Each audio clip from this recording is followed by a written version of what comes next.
Uma garçonete exausta por noites mal dormidas e responsabilidades que a consomem por dentro, atravessa a cidade com o coração apertado, mas o destino traçado.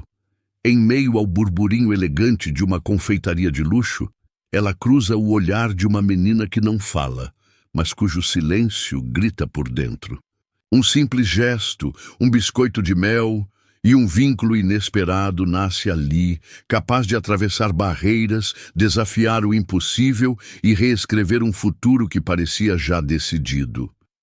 Antes de mergulharmos nessa história tocante e inesquecível, conta pra gente de qual cidade você está assistindo e já deixa o like para acompanhar cada capítulo dessa jornada emocionante. O despertador tocou às 4h30 com um apito metálico que atravessou o minúsculo quarto de Amélia. Rocha como um punhal de luz atravessa a noite. Ela abriu os olhos antes que o eco findasse, o coração já acelerado pela lista mental de tarefas. O teto de gesso manchado, a pintura descascada das paredes e o guarda-roupa sem portas eram testemunhas silenciosas daquela disciplina diária. Ainda envolta no cobertor puído, esticou o braço e desligou o alarme antigo. O gesto repetido. Há anos, parecia um juramento renovado todas as manhãs.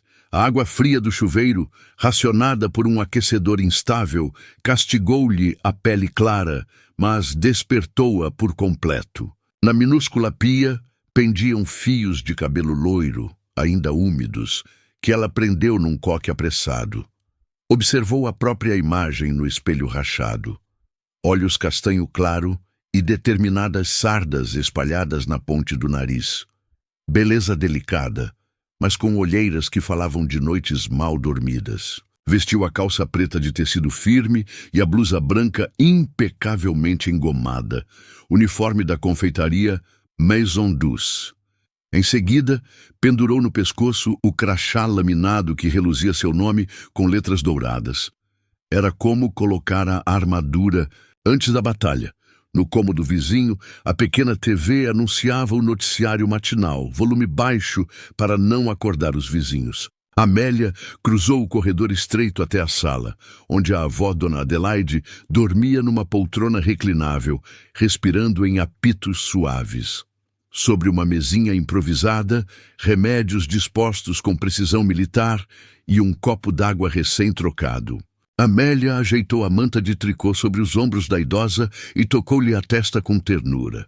"Volto antes do almoço, vó", murmurou, a voz macia como um suspiro. Um ranger súbito a fez mirar o quarto no fundo do corredor. Caio, seu irmão de 15 anos, continuava acordado, sentado no chão em frente ao ventilador parado, fazendo girar com o dedo a hélice quebrada, ritual que o acalmava. O pai havia abandonado a família quando Caio ainda engatinhava. A mãe falecera no parto. Amélia aprendera cedo a traduzir o mundo para o garoto, a decifrar seus silêncios e seus movimentos repetitivos. Ajoelhou-se ao lado dele. "Bom dia, campeão", disse baixinho. "Vou pegar seus biscoitos de abóbora, tudo bem?" Caio não respondeu. O que emanou foi um sorriso enviesado, tímido, que começava num canto da boca e terminava no balanço compassado de sua cabeça, como se regesse uma orquestra só dele. Sentado sobre o piso frio, com as pernas dobradas em borboleta, ele deixava que a lâmina de luz madrugadora entrasse pela persiana quebrada e riscasse seu rosto, pintando-o em franjas douradas e sombras azuis. Naquele instante, o quarto, paredes de um verde antigo, descascado em mapa-mundi de tinta, ventilador de teto, com uma hélice faltando, transformava-se num pequeno auditório sinestésico. Cada ranger do assoalho era uma nota grave, cada respiração apressada de Amélia, um contrabaixo. A melodia imaginária que guiava Caio não saía de lugar nenhum, além do seu próprio peito. Era a trilha que ele compunha para domar o caos de um mundo barulhento demais. Amélia se agachou ao lado dele, joelhos rangendo como dobradiças. Velhas, segurando o pote transparente de biscoitos de abóbora. Ritual, amuleto, senha para a calma. Por um segundo, ela hesitou. Viu o reflexo dos próprios olhos cansados na tampa plastificada e lembrou quantas vezes aquele mesmo gesto salvara manhãs inteiras de desordem sensorial. Com movimentos milimétricos, apresentou o pote na altura do olhar do irmão. Nada de movimentos bruscos, nada de sons desnecessários. Caio esticou os dedos finos. Primeiro tocou a superfície lisa, mapeando contornos como quem lê braille de lembranças. Depois levou o pote às narinas, inspirando profundamente. O cheiro adocicado, mistura de abóbora, canela e um traço de baunilha, era mais que aroma. Era uma fotografia olfativa da cozinha da avó, de tardes ensolaradas antes das contas atrasadas, e das noites de hospital. Quando devolveu o pote às mãos de Amélia, o balançar de sua cabeça desacelerou. Os ombros desceram 1 centímetro e o ar pareceu caber melhor nos pulmões estreitos. Ali, naquele hiato de tensão suspensa, Amélia sentiu algo escorrer por dentro do peito. Uma maré de alívio morno, parecida com felicidade, mas mais discreta, quase secreta.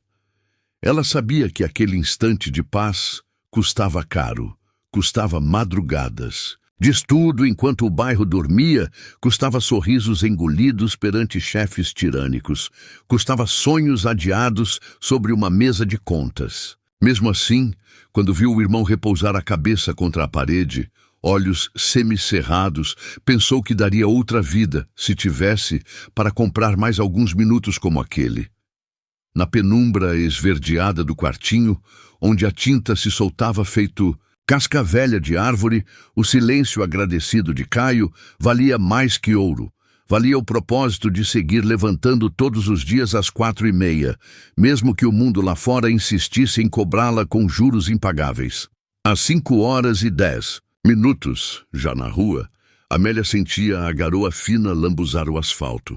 O bairro periférico de Vila Granada ainda dormia, suas casas geminadas, guardando segredos sob telhas de eternite.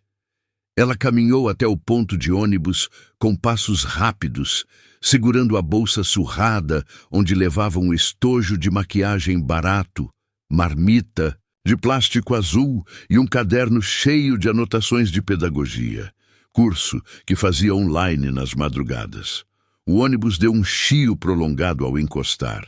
Lá dentro, o cheiro agridoce de diesel e desinfetante a recebeu como um velho conhecido. A viagem de Itaquera até os Jardins era um percurso entre dois mundos. As janelas embaçadas mostravam o céu cinza clareando, postes migrando de cabos, emaranhados e fachadas pichadas para avenidas arborizadas, vitrines que refletiam o luxo da capital. Cada parada marcava para Amélia um degrau invisível entre sua origem e o destino, que lhe exigia sorriso irrepreensível, coluna reta e passos leves. Chegou à Maison Douce às 6h20. A fachada de vidro, adornada por arabescos dourados, ainda dormia sob as luzes amareladas das lâmpadas de filamento. Dentro, o aroma de croissants recém-assados misturava-se a notas de baunilha do creme diplomate, escapando dos fornos como convite pecaminoso. Amélia respirou fundo esse perfume caro, guardou o casaco num armário do vestiário e pôs o avental cor champanhe com um laço impecável nas costas. No salão, arrumou guardanapos de linho em forma de lírio, alinhou talheres de prata, conferiu cristais às cegas, testando refletir toda a luz que entraria logo.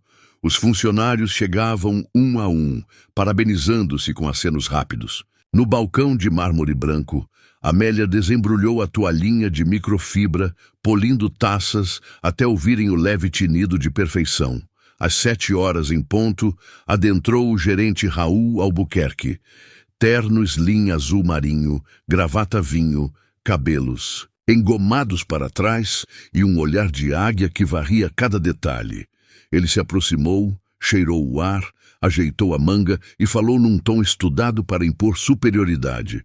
Senhora Rocha, verifique se as folhagens estão devidamente pulverizadas. Não quero ver respingos de água nas pétalas. Lembre-se, vendemos experiência, não apenas doces. Amélia engoliu seco e assentiu, habituada à rigidez. Raul afastou-se, digitando freneticamente no tablet. Ela completou a checagem das mesas, ciente de que um erro mínimo custaria uma repreensão pública. Logo, os primeiros clientes, políticos de terno escuro, influenciadores de bolsas reluzentes, cruzaram a porta. Amélia recebeu-os com sorriso gentil, guiando-os ao som de um piano que reproduzia bossa nova em volume baixo. Servir a elite era como dançar num piso de vidro. O menor estalo poderia despedaçar reputações.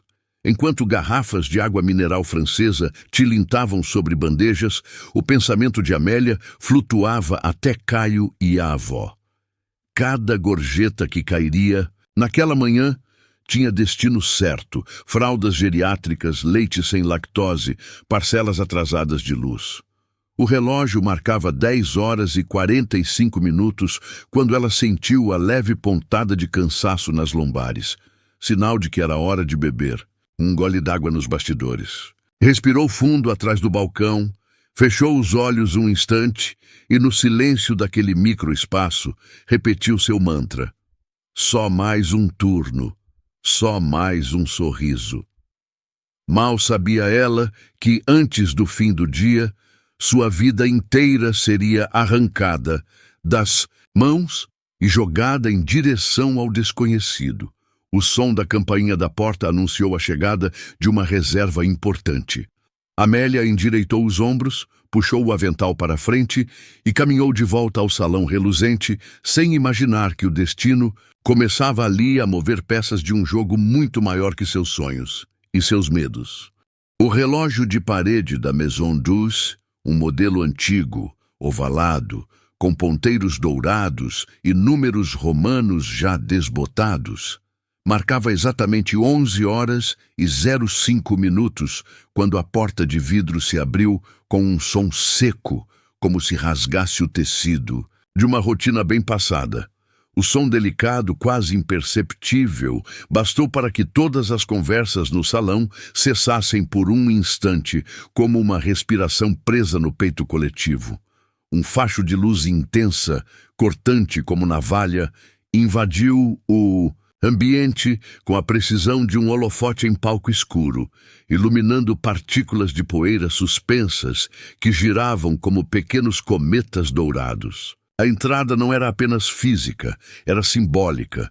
O dia mudava de tom e todos ali sentiam, embora não soubessem explicar, que estavam prestes a testemunhar algo que desequilibraria os ponteiros do dia. Jasmine Lacerda foi a primeira a cruzar o umbral. Seus saltos agulha-vinho soavam como marteladas rítmicas contra o piso de mármore branco polido, um compasso firme que denunciava mais do que pressa, denunciava poder, ou pelo menos a encenação perfeita dele. Seu vestido tubinho creme era de um tecido que não aceitava amassados, tal qual a própria Jasmine não tolerava contrariedades. O corte elegante moldava seu corpo esguio e o decote discreto, porém estratégico, completava sua postura de mulher que sabe o que quer, ou ao menos quer parecer que sabe. O perfume amadeirado que exalava dela não era só fragrância, era uma assinatura invisível que tomava o ambiente como fumaça lenta. Bastava que ela se movesse para que o ar se curvasse. Atrás dela, num contraste quase poético, vinha Aurora, Silvério, tão oposta à presença da mulher à sua frente, que pareciam pertencer a mundos distintos, e, de certo modo, pertenciam. O motorista Péricles, homem corpulento de feições serenas, guiava Aurora com a delicadeza de quem segura algo frágil, como um segredo. Seus passos eram cuidadosos, e seu olhar alternava entre a menina e o caminho, atento a cada possível desequilíbrio. Aurora tinha 7 anos, mas seus olhos, castanhos escuros, densos, silenciosos, pareciam carregar séculos de observação. Usava grandes fones de ouvido lilazes que engoliam suas orelhas por completo, isolando-a do mundo com a eficiência de um casulo. Os cabelos pretos e lisos, finíssimos como fios de seda, escorriam pelos ombros até o meio das costas, tocando, de leve, o casaco de tricô azul pálido que a avó escolhera dias antes. O casaco era largo, e isso a agradava. Gostava da sensação de esconder-se dentro dele, como se fosse uma concha. Seus braços estavam dobrados rente ao peito, as mãos espalmadas, como quem carrega algo invisível e muito precioso. Era o gesto, habitual quando se sentia exposta demais, quando cheiros, sons e olhares do mundo pareciam ameaçar a fina película de ordem que ela construía dentro de si. Naquele momento ela se abraçava, não por carência, mas por necessidade. Jasmine não olhou para trás, não precisou. Ela sabia que Aurora vinha, sabia que Péricles cuidava. Na cabeça de Jasmine, bastava ter organizado os horários, a roupa, os suplementos, os lembretes da agenda. Ela fazia sua parte. Sentia-se dona de tudo que orbitava ao redor de Valentim Silvério, inclusive da filha dele. E era essa falsa sensação de posse que ela vestia como uma segunda pele, mesmo sabendo, no fundo, que por trás daquele olhar frio do empresário havia um abismo que ela jamais conseguiria atravessar. Dentro da Maison Douce, os olhares seguiam o trio em silêncio, como se observassem um desfile de outro mundo. Ninguém ousava comentar, mas todos sentiam. O que quer que estivesse acontecendo ali não era apenas uma visita a uma confeitaria. Era o início de um desequilíbrio, e naquela manhã morna, onde a música ambiente competia com o tilintar das colheres nos pires, algo invisível, talvez o destino, acabava de puxar a cadeira para se sentar à mesa. Raul, o gerente, apareceu, antes que qualquer garçonete. Ajustou a gravata, exibiu o sorriso de vitrine e fez um aceno exagerado. Senhora Jasmine, a mesa reservada está pronta. Por aqui, por favor. Jasmine ergueu o queixo, avaliando o ambiente com ar de inspeção real. Péricles acompanhava em silêncio, segurando uma pequena maleta térmica e um tablet infantil. O trio foi conduzido até o canto mais resguardado do salão, sob um lustre delicado que refletia cristais em cores brandas, escolhido minuciosamente a pedido de Valentim para evitar que luzes fortes incomodassem a filha. Do balcão, Amélia observou a cena. A elegância impecável daquela mulher contrastava com a postura crispada do corpo de Aurora. Algo no andar miúdo da menina, os passos calculados, como quem teme gatilhos invisíveis no piso, despertou em Amélia a lembrança de Caio evitando linhas nas calçadas. Um leve aperto tomou-lhe o peito. Enquanto o restante dos clientes conversava em sussurros requintados, Jasmine sentou-se e estalou os dedos 2 vezes. Raul trouxe menu infantil, mas a cuidadora dispensou com gesto ríspido e colocou diante da criança um prato coberto retirado da maleta. Aurora, querida, hora do almoço, disse, numa voz que tentava soar doce, mas saía metálica. Aurora encarou o prato selado com filme plástico e afastou-o com o dorso da mão. Seus ombros tremeram, a respiração acelerou. Jasmine suspirou alto, impaciência perfumada. Raul mantinha-se por perto, ansioso para agradar, mas o ar tenso denunciava que aquilo podia tornar-se um espetáculo desagradável. Amélia caminhava, com elegância discreta entre as mesas da Maison Douce, equilibrando uma jarra de vidro transparente nas mãos, que tilintava suavemente a cada passo sobre o mármore reluzente. Seu uniforme impecável, avental branco, camisa bege de linho e calça social justa, era simples, mas nela ganhava uma graciosidade involuntária. Seu rosto era sereno, mas os olhos revelavam o cansaço de noites mal dormidas e de uma vida que exigia dela mais do que tempo, exigia alma. Ao entregar a água em uma mesa próxima, fez um leve aceno com a cabeça, educado, mas distraído. Não estava ali apenas em corpo, e sim em estado de atenção plena. Como se sentisse que algo prestes a acontecer já lhe chamava pelos pensamentos. No retorno, algo a parou. Um daqueles silêncios que não são ausência de som, mas presença, de significado. Foi então que percebeu os olhos de Aurora cravados nela. Eram grandes, profundamente castanhos, tão escuros que pareciam esconder constelações apagadas. Mas o que mais chamava a atenção não era a beleza singular daquelas íris, e sim o que transbordava delas. Um medo denso, viscoso, quase palpável. Amélia estancou. Sentiu um aperto no peito, como se aquelas pupilas dilatadas falassem uma língua muda que apenas quem já conviveu com o caos do espectro autista poderia entender. Ela conhecia aquele olhar. Era o mesmo que seu irmão fazia nos dias difíceis, quando o mundo inteiro parecia uma ameaça. Aurora, sentada em uma cadeira com estofado azul petróleo, encolhia-se em si mesma como quem tenta desaparecer. Seus dedos batiam ritmadamente na lateral do próprio corpo, quase imperceptíveis. Cada ruído no salão, o baque súbito de um talher que escapara da mão de um cliente, o estouro de uma gargalhada alta demais na mesa ao fundo, o som abrupto do expresso sendo finalizado na máquina, tudo aquilo reverberava dentro da menina como trovões em caixa de vidro. Ela começou a balançar o tronco para frente e para trás, como um pêndulo nervoso tentando organizar o tempo.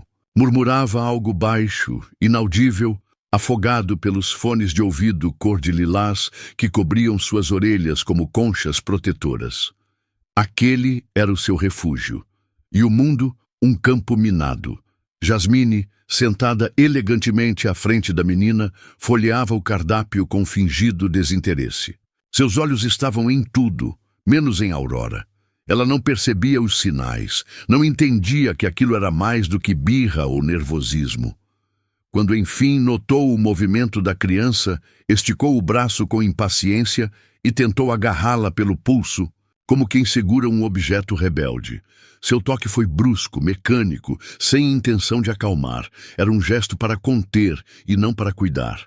O efeito foi imediato. Aurora recuou instintivamente. O contato físico, ainda que mínimo, acendeu nela uma centelha de desespero silencioso. Sua mão, num gesto involuntário de defesa, se moveu com rapidez e esbarrou com força na borda da taça à sua frente. O vidro vibrou, inclinou-se e não caiu, mas o som agudo do impacto tilintou pelo salão como um estalo de advertência. O som se espalhou como farpa no ar, cortante, inesperado, desnecessariamente alto. Alguns clientes se viraram imediatamente, instintivamente curiosos. Outros fingiram não notar, mas esticaram o pescoço disfarçadamente, como quem deseja ver, sem parecer invasivo. O burburinho discreto da confeitaria deu lugar a uma tensão suspensa. Era como se todos tivessem assistido a uma pequena rachadura se formar na fachada de um dia comum. Aurora voltou a se encolher, apertando os olhos, como se tentasse fazer desaparecer tudo ao seu redor, inclusive ela mesma. E Amélia, parada ali entre mesas e cadeiras, sentiu algo dentro de si se contrair. Não era pena, era identificação. Era dor reconhecendo dor. Ela sabia, com uma clareza incômoda, que a menina não precisava de correção. Precisava de abrigo.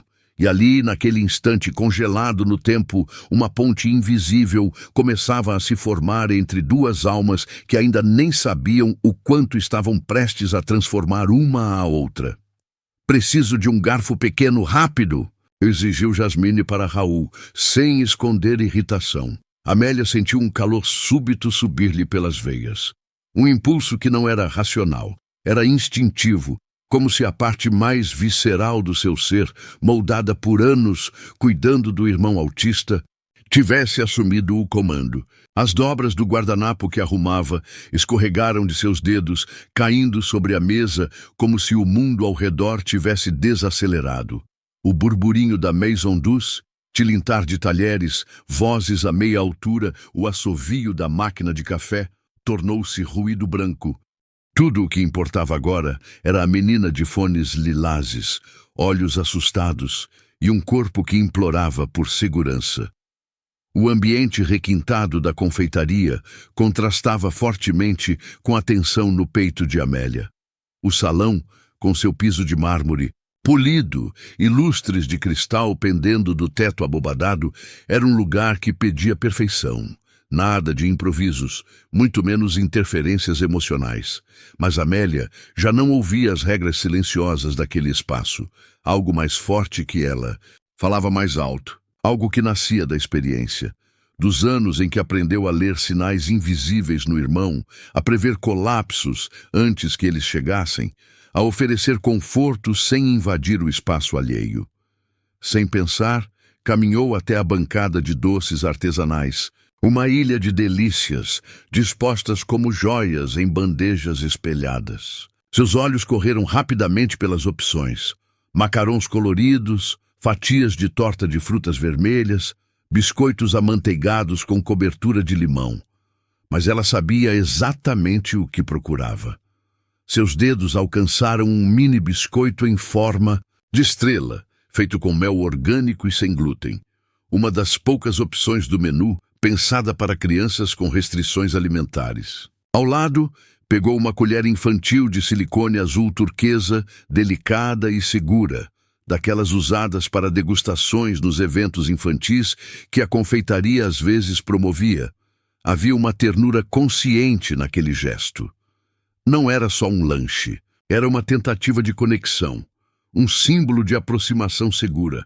Seu coração martelava forte no peito enquanto dava os primeiros passos em direção à mesa de Aurora. Cada batida parecia anunciar o risco que corria, não apenas profissionalmente, por quebrar as rígidas regras do local, mas emocionalmente, ao ousar tocar um território tão delicado quanto o interior daquela criança. Jasmine, entretida, com o celular, sequer notou sua aproximação de imediato. Mas o motorista Péricles ergueu os olhos, atento, embora não interrompesse. Ele conhecia os acessos de Aurora, as dificuldades. Viu o modo como a garçonete se aproximava. Não com pressa, mas com cuidado, respeitando o espaço ao redor da menina como quem caminha por um campo de flores prestes a despetalar. Havia algo naquele olhar de Amélia que fez com que Péricles não reagisse, uma confiança mansa, quase maternal. Amélia parou diante da mesa, sentindo o chão sob os pés como se fosse feito de vidro. A colher e o biscoito repousavam em sua mão como oferendas.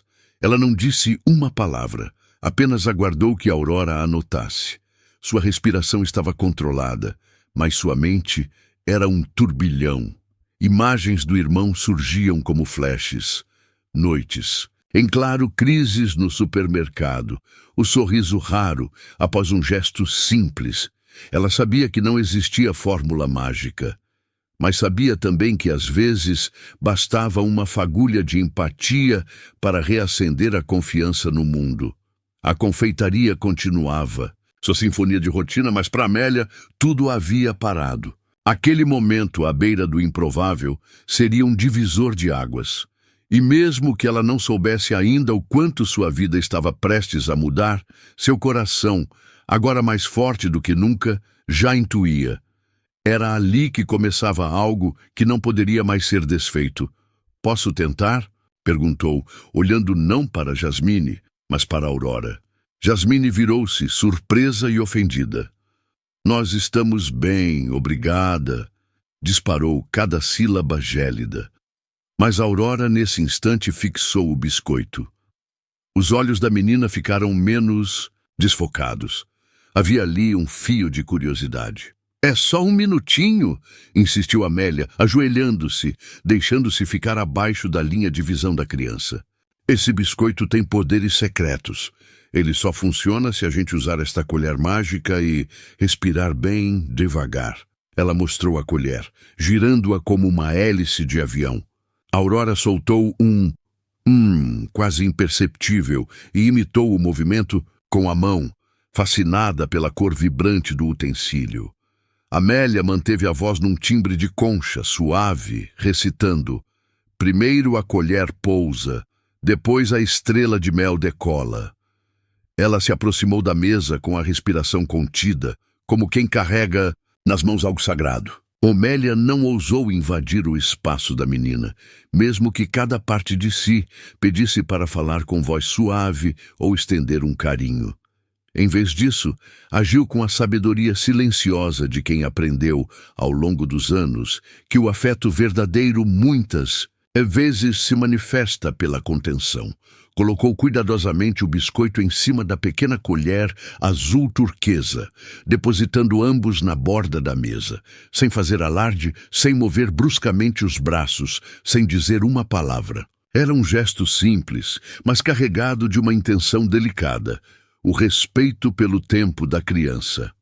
Aurora, até então mergulhada no próprio mundo, percebeu algo diferente no ar.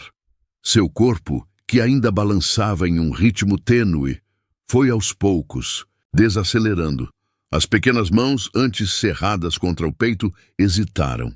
Seus olhos castanhos, profundos como a superfície de um lago, encontraram os de Amélia, e pela primeira vez não havia medo imediato. Havia curiosidade. Desconfiança, sim, mas não o terror de antes. Um fio de confiança, tênue como uma teia de aranha, começava a se formar. Com gestos lentos, quase cerimoniais, Aurora estendeu a mãozinha. Tremia levemente, não de frio, mas de uma ansiedade cautelosa, como se aquela interação pudesse ser um passo em falso num campo minado. Os dedos tocaram o cabo da colher, e por um segundo ela a apenas segurou sem ação. Então, levando o biscoito à altura do rosto, aproximou-o do nariz. Fechou os olhos e inalou o aroma suave de mel com um suspiro audível, como se aquele gesto lhe oferecesse um tipo de segurança ancestral. A memória olfativa é uma ponte poderosa. Talvez aquele cheiro a levasse para algum lugar onde tudo era mais simples, mais seguro. Então, com uma lentidão quase reverente, Aurora mordeu uma das pontas da estrela. Não houve som. Não houve reação imediata. Apenas o estalar discreto da mordida e a pausa. O salão da Maison Douce pareceu prender a respiração junto com ela. Jasmine, ao lado, arregalou os olhos, incrédula. Péricles parou com a xícara a meio caminho da boca. Até o garçom ao fundo, que limpava uma taça, congelou o movimento. Era como se o tempo tivesse sido suspenso por algo extraordinário. Menina mastigava devagar cada movimento do maxilar carregado de um cuidado que não era apenas físico, mas emocional. Como se saboreasse mais do que o biscoito.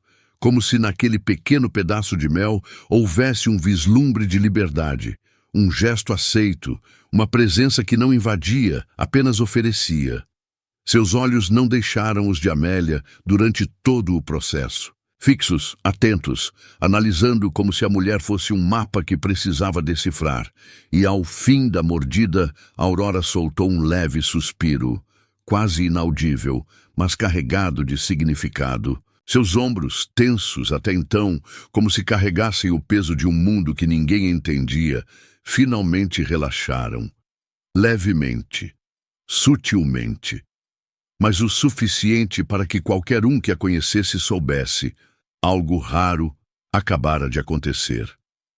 Amélia sentiu as lágrimas se acumularem, mas não permitiu que transbordassem. Sabia que qualquer expressão exagerada poderia quebrar aquele encantamento frágil.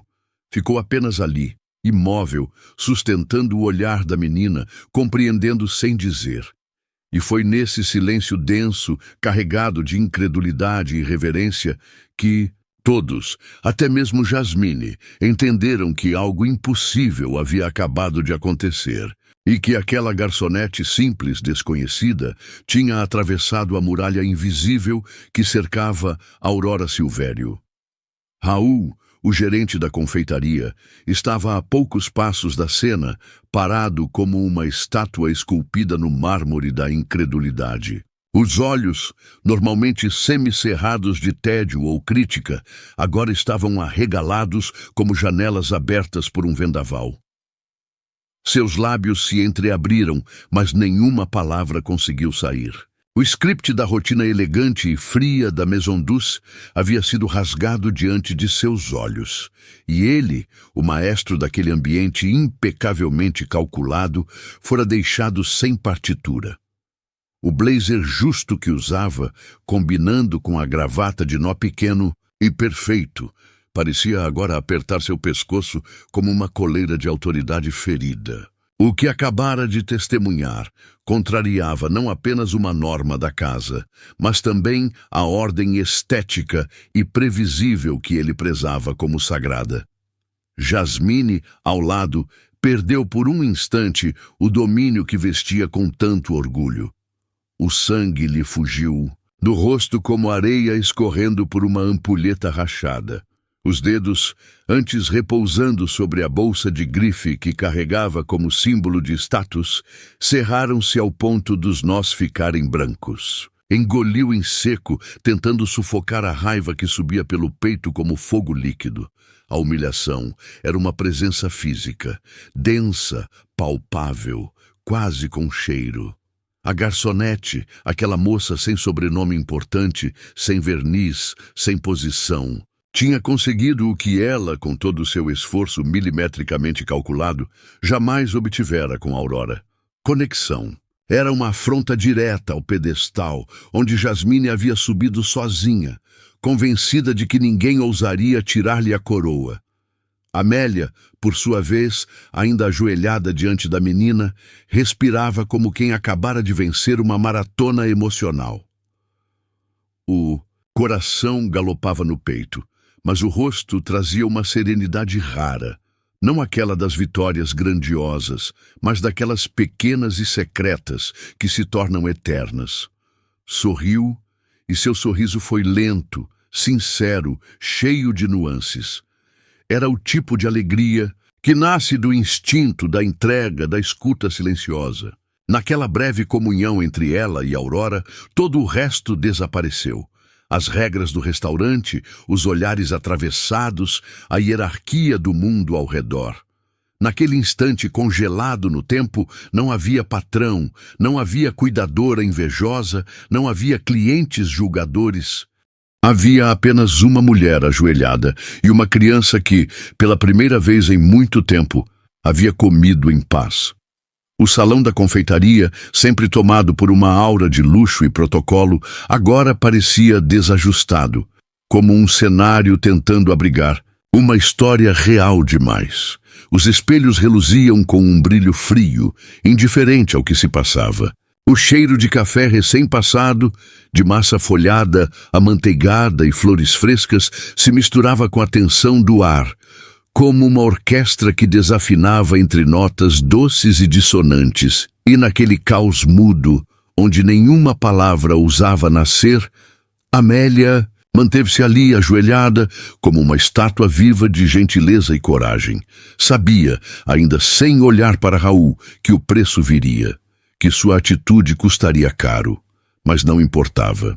A pequena vitória diante dela, o olhar mais tranquilo de Aurora, os ombros menos tensos, o meio sorriso que parecia brotar no canto da boca da menina. Era tudo. Era o bastante para iluminar até os dias mais difíceis. Era um fogo de artifício, silencioso, disparado no coração. Do outro lado do salão, a porta giratória da Maison Douce girou com um leve rangido sutil, mas suficiente para que os poucos mais atentos se virassem. O som não era alto, mas trazia consigo algo distinto, uma mudança quase imperceptível no ar. Como se o tempo, até então fragmentado em murmúrios e taças tilintando, fosse subitamente puxado para um novo centro de gravidade. Valentim, Silvério, surgiu envolto em uma aura de tensão contida. Alto, de ombros largos e postura ereta, parecia moldado para comandar salas inteiras apenas com a presença.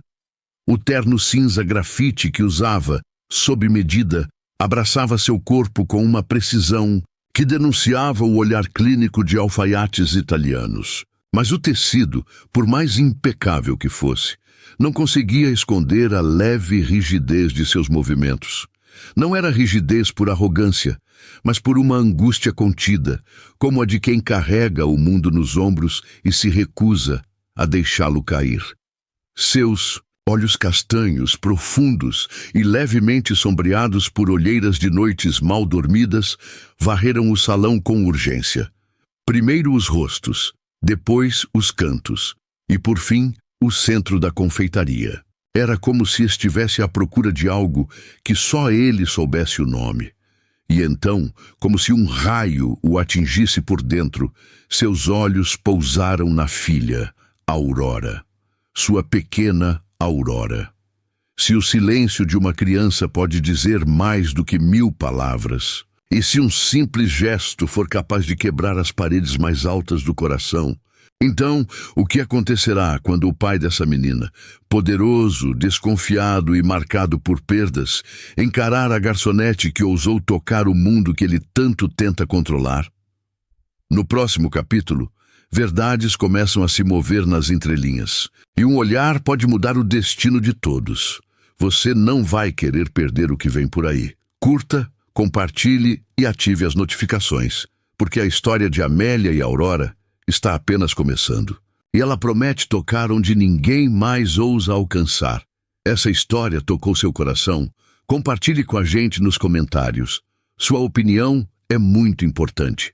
Se esse vídeo te emocionou, deixe um like para nos ajudar a continuar trazendo histórias assim. E aproveita para se inscrever no canal. Nos vemos no próximo episódio.